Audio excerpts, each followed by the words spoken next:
하나님의 은혜와 평강이 말씀을 듣는 우리 가운데 함께 하시길 빕니다. 아멘. 오늘은 부활절 6번째 주일입니다. 부활절은 다음 주일까지 7주간 동안 계속됩니다. 그리고 그 다음은 성령 강림주일입니다. 세계교회 전통에 따라서 부활절 인사를 나누겠습니다. 주님은 부활하셨습니다. 주님은 정말 부활하셨습니다. 어린이 주일입니다. 색동가족 어린이들에게 축하합니다. 축하합니다.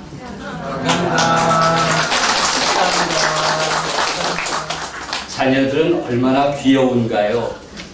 단 부모님의 손에 잡혀 있을 때까지만입니다. 자꾸 미꾸라지처럼 부모님의 손에서 벗어나려고 하면 밉상이죠. 그러면 아이 머리카락 하나도 부모가 간섭할 수 없습니다. 제가 미용실에서 들은 이야기입니다. 우리 아이 머리 길이는 누가 결정할까요? 부모도 미용사도 마음대로 결정할 수가 없습니다. 아이가 원하는 만큼만 자를 수 있기 때문입니다. 지훈이가 저요라고 한 이유가 있죠. 만약 머리를 깎고 온 아이에게 야, 너 예쁘게 잘 깎았네? 이렇게 결코 칭찬하지 말라고 합니다. 칭찬을 드리면 아이가 다시 미장원에 찾아옵니다. 부모가 칭찬한 머리는 구식이고 전통 스타일이고 개성 없이 깎았다는 얘기입니다.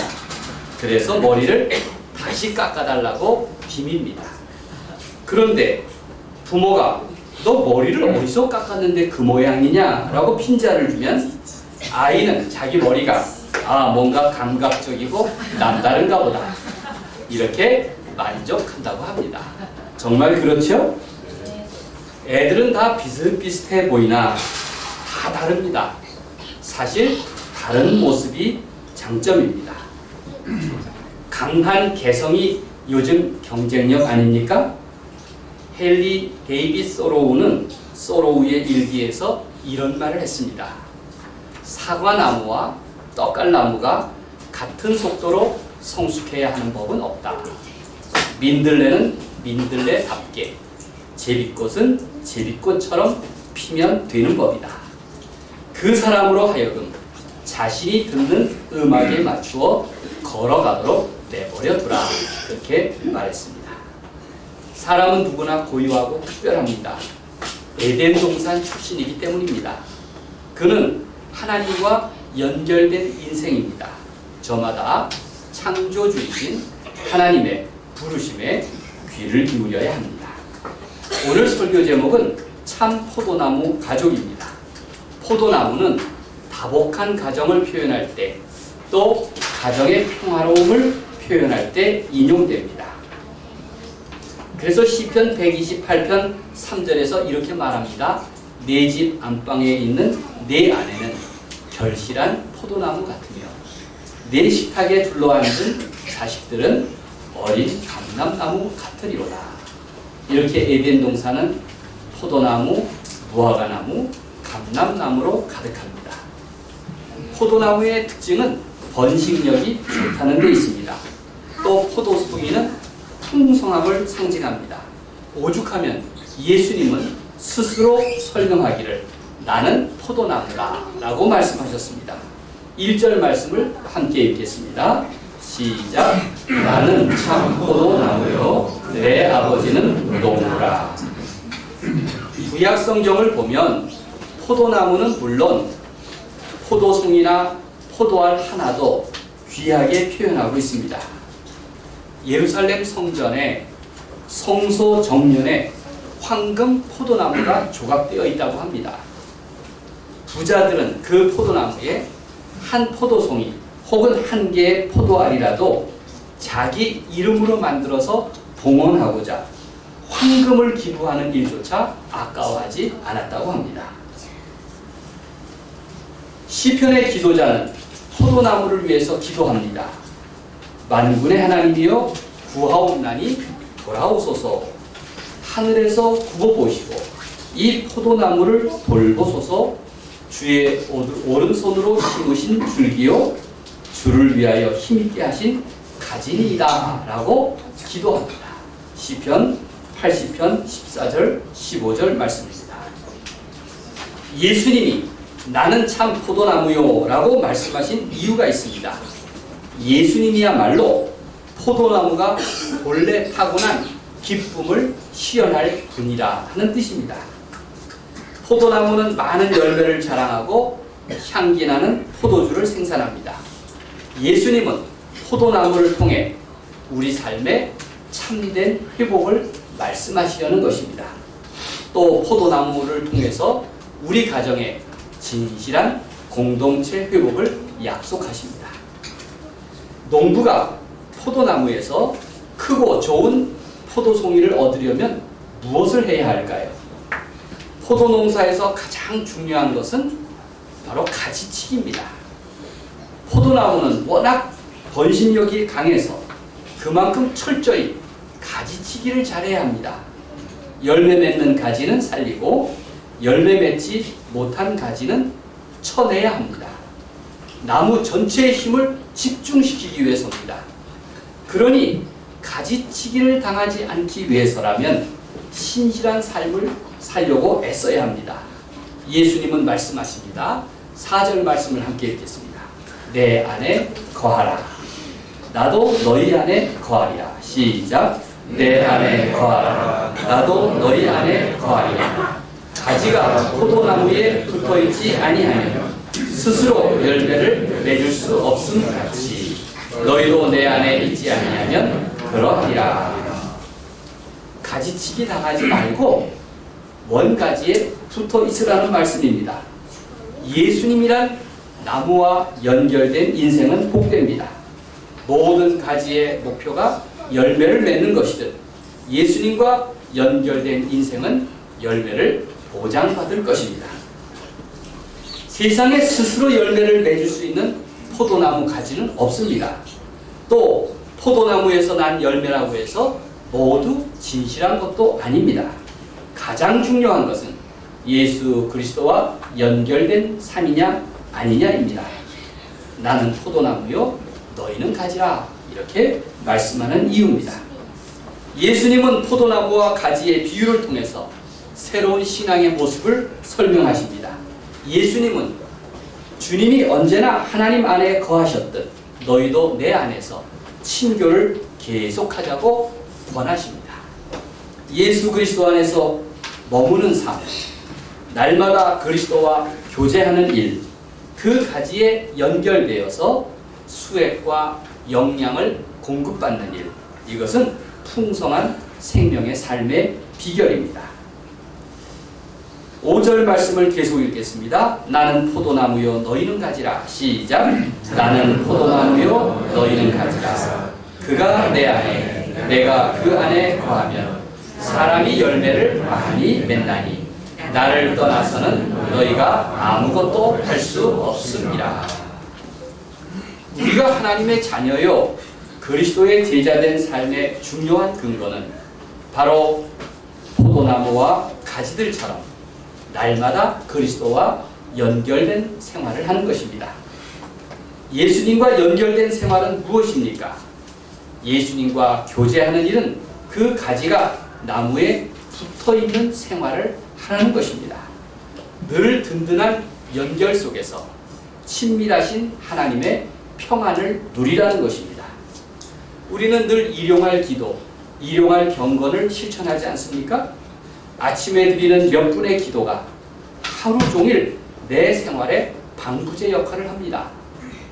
하루 중에 읽는 말씀이 내 인생의 등불구실을 합니다. 주님과 연결된 삶이 늘 나를 보호하고 또 내가 의지할 수 있습니다. 평생 포도나무를 재배하는 농부가 있습니다. 정하영이라는 농부인데요. 제가 김포에서 목회할 때 그 동네 청년이었습니다. 얼마 전까지 김포시장을 지냈습니다. 지난해 시장에서 낙선한 후 제가 그를 만나서 들은 이야기입니다. 자기가 처음 시장이 되어서 출근을 하는데 자꾸 포도나무 생각이 났답니다. 집안의 일꾼은 자기와 아내밖에 없는데 늙은 어머니가 포도나무 걱정이 돼서 자꾸 포도원에 나가서 일하신다는 겁니다.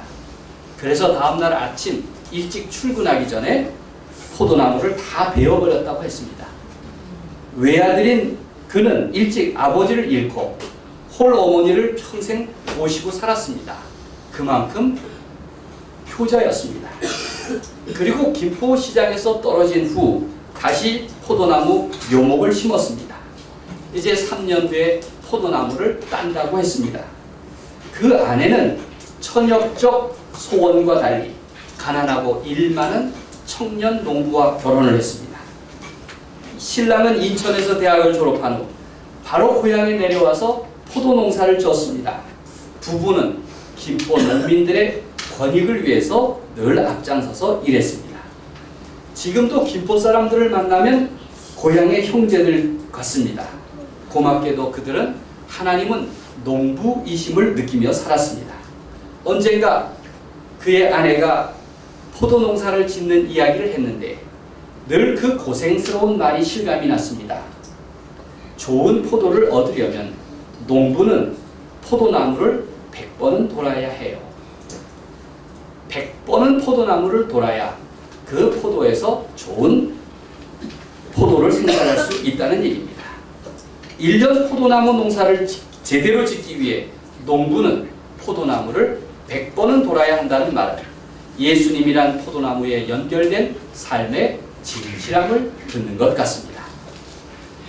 예수님의 제자된 사람은 그 나무에 제대로 붙어 있기 위해 늘 자신이 예수님의 말씀과 잘 연결되어 있는지, 예수님의 은혜 안에 머물러 있는지 포도나무 100번 돈다는 심정으로 자신을 살펴볼 수 있어야 합니다.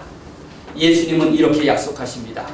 너희가 내 안에 거하고 내 말이 너희 안에 거하면 무엇이든지 원하는 대로 구하라. 그리하면 이루리라. 이렇게 약속하셨습니다. 예수님은 내게 붙어 있는 일 무엇보다 기도 응답의 우선 조건이라고 말씀하십니다. 이를 상호배주라고 부릅니다. 참 포도나무 가족은 언제나 하나님이 함께 하시고 주의 돌보심을 믿는 가정입니다. 참 포도나무 가족은 늘 예수 그리스도 안에 사랑으로 연결되어 있는 가정입니다. 그러면 가지마다 좋은 열매를 맺을 줄로 믿습니다. 예수님은 스스로 포도나무로 비유하시면서 하나님은 농부라고 말씀하십니다. 1절 말씀에 나는 참 포도나무요 내 아버지는 농부라. 놀랍지 않습니까? 예수님 자신이 참 포도나무라고 비유하신 것도 놀라운데 하나님이 농부시라니요? 참 놀라운 고백입니다. 예전에 문수산성교회 추수철이 되면 교회 정면에 크게 걸개를 붙였습니다. 바로 요한복음 15장 1절 말씀입니다. 하나님은 농부이시다. 그 당시는 문수산성교회가 강화도 가는 도로변에서 가장 크고 유일하게 눈에 띄는 빨간색 벽돌이었습니다. 강화도를 오가는 사람들은 누구나 그 걸개를 볼 수 있었습니다. 교회 벽에 하나님은 농부이시다 라는 걸개를 붙여둔 이유는 추수하는 농부들이 그들의 피땀과 수고에 대해서 제값을 지불해야 한다. 그들이 충분히 보상받아야 한다라는 요구가 담겨 있습니다. 이 걸개를 보고 일부러 차에서 내려 교회를 찾아오는 사람도 있었습니다. 한마디로 하나님은 농부이시다라는 말이 어디에 있습니까? 은혜를 받았다고 했습니다. 저는 일터에 나가는 농부들을 위로하는 마음에서 그 문구를 붙여두었는데 심지어 놀러 다니는 사람들도 은혜를 받았다고 했습니다. 예수님이 말씀하신 내 아버지는 농부라 라는 고백은 얼마나 반가운 일입니까? 하나님은 농부가 가지에 붙어 있어 열매를 맺는 것을 기뻐하듯이 하나님은 내게 속한 사람들을 기뻐하신다고 말씀하십니다. 제자가 많은 열매를 맺는 것을 기뻐하십니다. 8절 말씀을 함께 읽겠습니다. 너희가 열매를 많이 맺으면, 시작. 너희가 열매를 많이 맺으면 내 아버지께서 영광을 받으실 것이요 너희는 내 제자가 되리라. 만약 나 자신이 하나님 안에서 쟁기질과 파종, 땀 흘려 일하는 손길 가운데 살아가는 존재임을 느낀다면 내 인생은 얼마나 진실하고 소중하고 복될까요? 하나님과 연결된 인생임을 고백하는 그 사람은 창조주이신 하나님의 부르심에 늘 귀를 기울일 것입니다. 참 포도나무 가족은 농부의 심정으로 하늘을 의지하고 땅에 소망을 두고 언제나 하나님께 감사드립니다. 그런 심정으로 부모는 자녀를 돌보고 또 하나님을 의지할 것이 틀림없습니다. 아이들은 누구나 어린 시절 자기 부모를 하나님처럼 여깁니다. 그래서 행여 부모님이 어디 자기를 두고 갈까 저렇게 꼭 붙어 있습니다. 나이가 들어서, 심지어 나이가 들어서도 부모를 여의면 하늘이 무너진 것 같다 그러지 않습니까? 그 말은 조금 더 과장이 아닙니다. 그런데 머리가 조금 커지는 사춘기가 되면 자기 부모에 대한 평가가 달라집니다. 얼마 전까지만 해도 부모님이 모든 것을 다 아는 전지전능한 사람처럼 생각이 들었습니다. 그런데 어느 순간 자기 부모를 보니까 아는 것이 별로 없는 바보같이 여겨졌답니다. 자기보다 컴퓨터를 잘 알길 하나 연예인 이름도 제대로 모릅니다. 스마트폰 작동법을 매일 가르쳐달라고 합니다. 수학 문제든 뭐든 자기보다 잘하는 것이 별로 없어 보이는 그 부모가 전지전능한 것 같았다니 심각한 착각에 빠졌었구나, 그런 생각을 합니다. 그래서 사춘기에 든 아이는 부모를 무시합니다. 그런데 다행스럽게도 나이가 들면 자기 부모는 모든 것을 다 할 수 있는 분으로 생각하게 된다는 것입니다. 이렇게 묻습니다. 어떻게 나를 키웠어요? 어떻게 나 같은 아이를 사람으로 만드셨나요? 그렇게 전지전능한 하나님처럼 다시 느끼게 된답니다. 단 그렇게 자식이 부모를 하늘같이 여기게 하려면 부모와 자식 간에 끝없이 사랑으로 연결되어야만 합니다. 예수님은 우리에게 말씀하십니다. 내 안에 거하라. 나와 연결된 삶을 살아라. 그리스도와 연합해라. 그것이 열매 맺는 삶이요 응답받는 기도의 비결입니다. 그것이 참 포도나무 가족의 원리인 것입니다. 이러한 포도나무 가족을 사랑하십시오. 사모하십시오. 서로 믿음으로 사랑으로 연결되어 있는 참 포도나무 가족을 만들어 가십시오. 농부이신 하나님이 여러분의 가정 위에 복을 주실 것입니다. 여러분의 가족과 자녀를 하나님의 영광으로 기뻐하실 것입니다. 농부이신 하나님의 은혜로 여러분의 가정이 그런 참 포도나무로 풍성한 에덴 동산 갖기를 우리 주님의 이름으로 간절히 축원드립니다.